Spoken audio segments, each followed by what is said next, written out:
We have r of x 50x minus 0.5x squared, c of x 10x plus 3. And they want us to find, what do they want? Find the rates of change of total revenue, cost, and profit with respect to time. So let's choose one, either revenue or cost or profit, whichever. Can we do revenue? Yes. So we want to determine the rate of change of revenue, which is dr over dt. This is our question.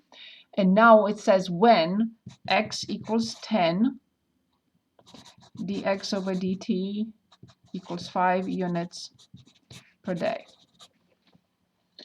So good. So we chose a problem that is basically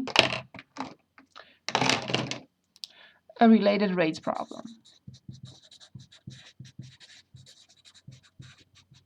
So since we chose that, we're going to solve it. But I want to talk about related rates before I come back to this problem for a moment. Just give me 1 second. So what do we mean by related rates? Well, obviously, it's related rates of change, right?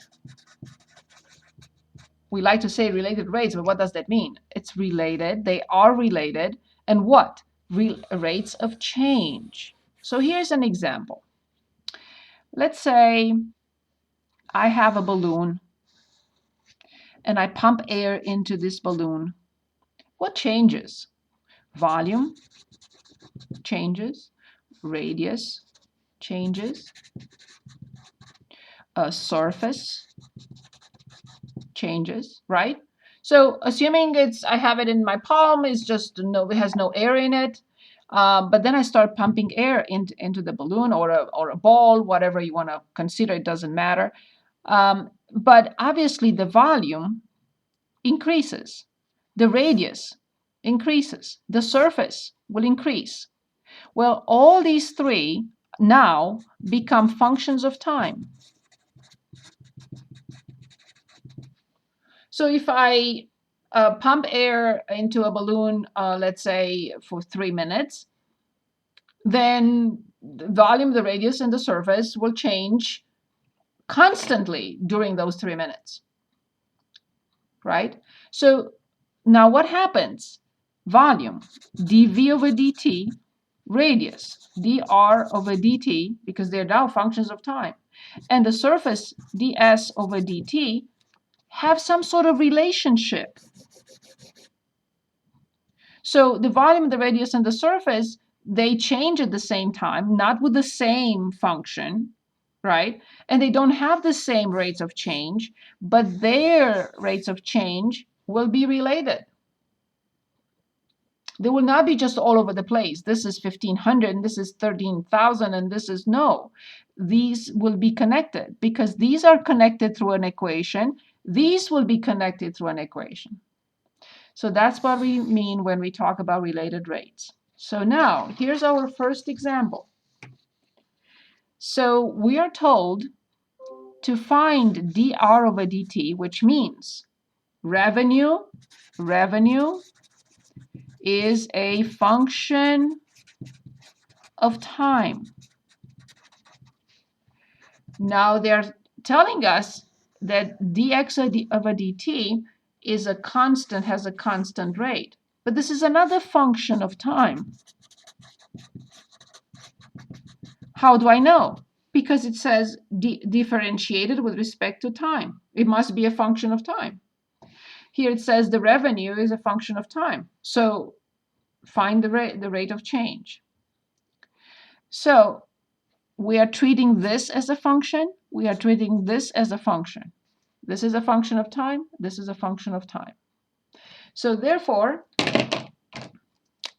I'm going to just copy the function again here. R of x equals 50x minus 0.5x squared. And we're asked to find dr over dt. And they're telling us when x is 10 and dx over dt is 5. exactly how we did before. Although you can say, but this is already solved. True. But I have to use implicit differentiation because basically we have two functions here. One function is this, and this is another function. Also here, also here. So this is dr over dt.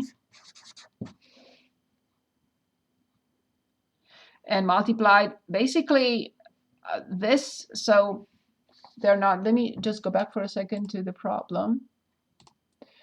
They are telling us, so, and profit in respect to time, assume that R of X and C of X are in dollars, yes. Find rates of change of total revenue, cost, and profit. So we do not have they are not giving us, they are only telling us that X is 10, but they're also giving us that dx over dt is 5. So X is a function. Okay, so let's go back. So knowing that R is a function of time, so I have on the left-hand side dr over dt, and on the right-hand side I have 50, but when I differentiate X, I have dx over dt. And then minus, I bring 2, multiply by 0.5, that I get 1, so then X times dx over dt.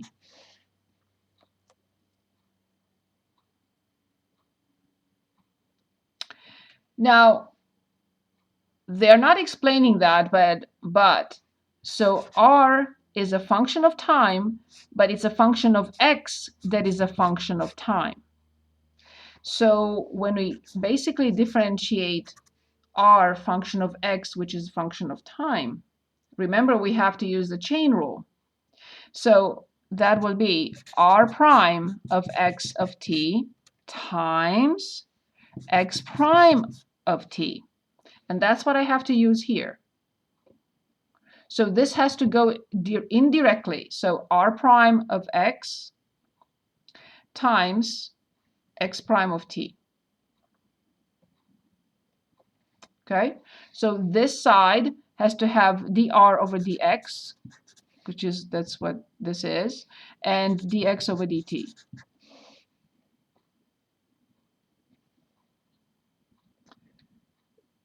That should be the correct sequence, because R is a function of X. They're not,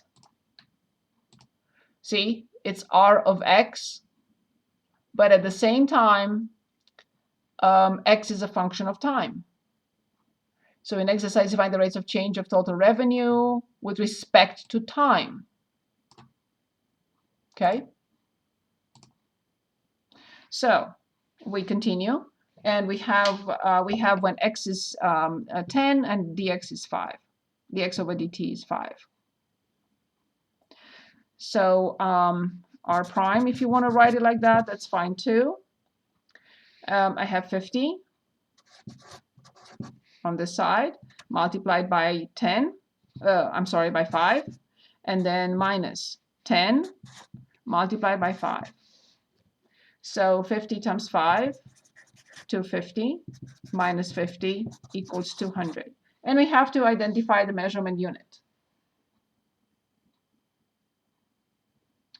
So what is the measurement unit? So it's revenue with respect to time. So it must be dollars per day. How do I know that it's days? Because this was given in dx over dt was given in, right, in whatever per day, units per day. Yeah.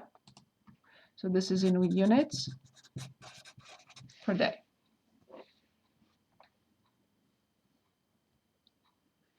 Any questions?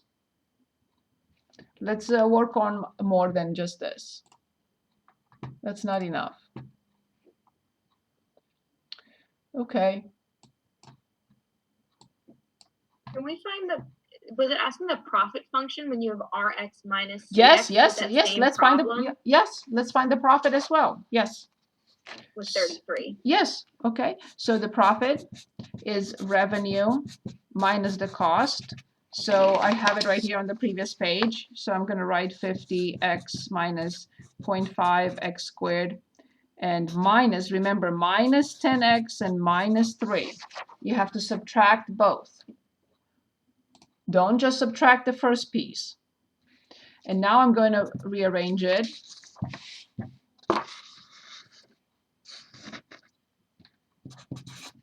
So this is in correct order, negative 0.5 x squared. So this is now plus 40x and minus 3. And now we want to determine p prime. So remember, x is a function of time. So negative x times dx over dt and plus 40, but x is not a variable. It has to be multiplied by dx over dt. So now I evaluate when, where is it? When x is 10 and dx over dt is 5. So negative 10 times 5 plus 40 times 5. Negative 50 plus 200 equals 150. Again, this is profit, so this will be dollars per day. Rate of change of the profit with respect to time. Very good. Good point. Anything else? Let's look at another. Change of sales. Let's take a look at change of sales. Is that okay with everyone?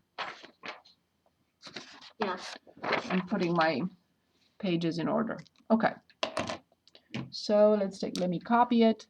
So it's supposed that the price P in dollars and number of sales X are related by. Okay, so we are given in 37, we're given 5P plus 4X plus 2PX equals 60. If P and X are both functions of time, okay, so P and X functions of time, okay. Find the rate at which x is changing when. So we are asked to find dx over dt. This is the question. When x is 3, p is 5, and dp over dt is 1.5. Okay. So we're given a relationship between two functions. Both p and x are functions of time. We're asked to find how fast is x changing with respect to time when these are given to us. These will not be even looked at before we find dx over dt. You cannot plug in anything. These don't exist before we find the function dx over dt or the expression for dx over dt. Like before, we will differentiate implicitly. We don't want to solve. We can. In this particular case, we can solve for x, but there is no need. So 5p prime is 5 times dp over dt. Same with 4x, 4 times dx over dt. But now this is a product, function 1, function 2. So 2 outside, p prime, it's dp over dt times x, but plus p times dx over dt, and the right-hand side is nice, it's 0. I will solve this equation for what I'm interested in, which is dx over dt, which is here and here after I distribute. And then I will plug these 3 in and get the number, and that will be this. Any questions before I continue? But I have to distribute first. Any questions? Can you follow? Anybody? Anybody? Anybody with me? Yeah, can you explain, sorry, the inside of the function? You mean here? So, yes. So when I differentiate a product, I have 1 prime times 2 plus 1 times 2 prime. When I differentiate p, I have dp over dt. And then I copy the second function. And then plus. I copy the first function, and I differentiate the second one. All right. Okay, that makes sense. Thank you. Better? Yes. Okay. So I will rewrite S5 dp over dt plus 4 dx over dt plus 2x dp over dt plus 2p dx over dt equals 0. And now again, the variable is this. The other two will move to the other side, and here I will factor out dx over dt. 4 plus 2p dx over dt. This goes to the other side, changing its sign. This goes to the other side, changing its sign. You can factor out, but I don't really care for that. So finally, dx over dt is all this over all this.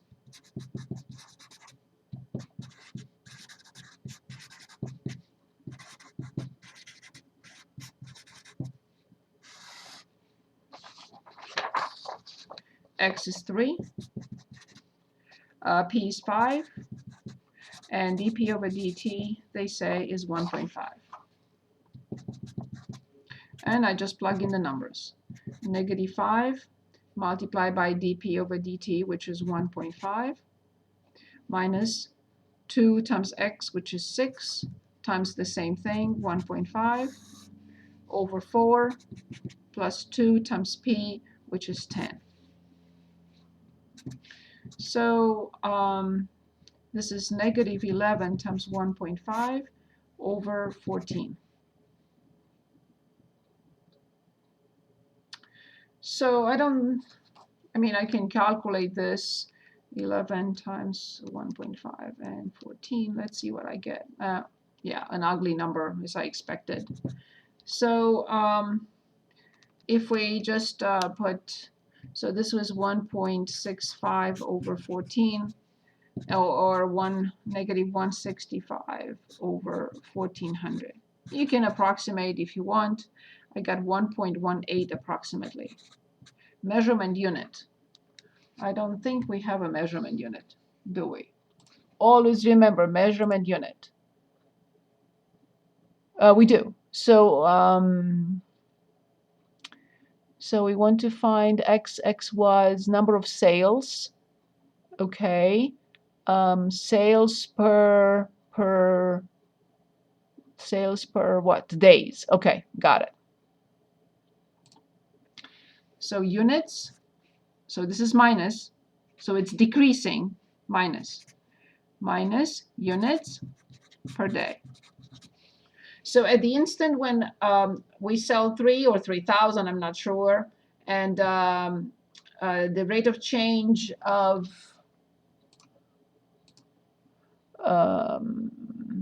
again, dollars, yeah, the price. Okay, so the rate of change of price.